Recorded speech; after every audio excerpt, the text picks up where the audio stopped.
വഖഫ് നിയമ ഭേദഗതി ബില്ല് ജനാധിപത്യ സംവിധാനത്തെയും മതസ്വാതന്ത്ര്യത്തെയും നഗ്നമായി ലംഘിക്കുന്നതാണെന്നും ഇതിനെതിരെ ശക്തമായ പ്രതിഷേധവുമായി ഇന്ത്യൻ യൂണിയൻ മുസ്ലിം ലീഗ് ശക്തമായി നിലകൊള്ളുമെന്നും മുസ്ലിം ലീഗ് ദേശീയ ഓർഗനൈസിംഗ് സെക്രട്ടറിയും പാർലമെന്ററി പാർട്ടി ലീഡറുമായ ഇ.ടി. മുഹമ്മദ് ബഷീർ MP.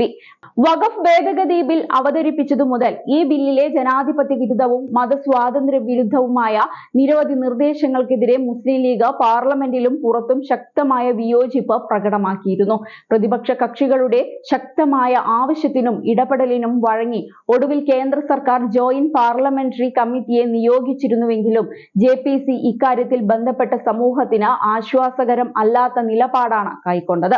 കേന്ദ്ര സർക്കാരിന്റെ താൽപര്യങ്ങൾക്ക് അനുസൃതമായി റിപ്പോർട്ട് നൽകാനുള്ള ഉപാധി മാത്രമായി JPC നിലകൊണ്ടു. കേന്ദ്ര സർക്കാരിനു വേണ്ടി ഏതാനും അനുകൂല നിർദ്ദേശങ്ങൾ മാത്രം സ്വീകരിക്കുകയും ഇത് സംബന്ധിച്ച വിവിധ കക്ഷികളുടെ നിർദ്ദേശങ്ങളെല്ലാം അവഗണിച്ചുമാണ് JPC റിപ്പോർട്ട് സമർപ്പിച്ചത്.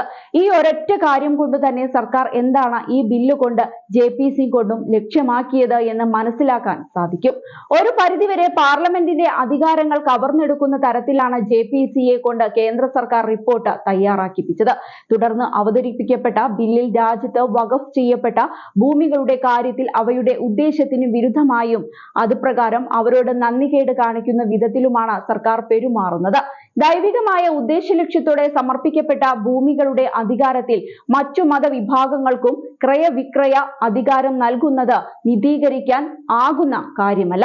രാജ്യത്ത് ആയിരക്കണക്കിന് ട്രസ്റ്റുകൾ, സീഡുകൾ, എൻഡോൾമെന്റുകൾ എന്നിവ ഉണ്ടെന്നിരിക്കെ അവയിലൊന്നും ബന്ധപ്പെട്ടവർ അല്ലാത്തവർക്ക് അധികാരം നൽകുന്നില്ല. എന്നാൽ പുതിയ വഖഫ് നിയമത്തിൽ മാത്രം മുസ്ലിങ്ങൾ അല്ലാത്തവർക്ക് അധികാരം നൽകുന്നത് തികഞ്ഞ ദ്രോഹ നടപടിയാണ്. വഖഫ് സ്വത്തുക്കൾ സർക്കാർ താൽപര്യം അനുസരിച്ച് ക്രയവിക്രയം ചെയ്യാനുള്ള വളരെ തെറ്റായ നിയമനിർമ്മാണത്തിനാണ് സർക്കാർ ഈ ബില്ലിലൂടെ ലക്ഷ്യം വെക്കുന്നത് എന്ന കാര്യം വ്യക്തമാണ്. പുതിയ നിയമ ഭേദഗതി ഇന്ത്യൻ ഭരണഘടനയുടെ 13, 15, 25, 26, 30 എന്നീ ആർട്ടിക്കിളുടെ നഗ്നമായ ലംഘനമാണ്. കേന്ദ്ര വഖഫ് ബോർഡ്, സംസ്ഥാന വഖഫ് ബോർഡുകൾ എന്നിവയുടെ എല്ലാ അധികാരങ്ങളും കവർന്നെടുത്ത് അവയെ എല്ലാം നോക്കുകുത്തികളാക്കി മാറ്റാനാണ് നിയമം ലക്ഷ്യം വെക്കുന്നത്. വഖഫ് ബോർഡുകൾക്ക് തങ്ങളിൽ നിക്ഷിപ്തമായ സ്വത്തുവകകൾ വഖഫ് ആണോ അല്ലയോ എന്ന് പരിശോധിക്കാനുള്ള പ്രാഥമികമായ അവകാശം പോലും ഇല്ലാതാകും.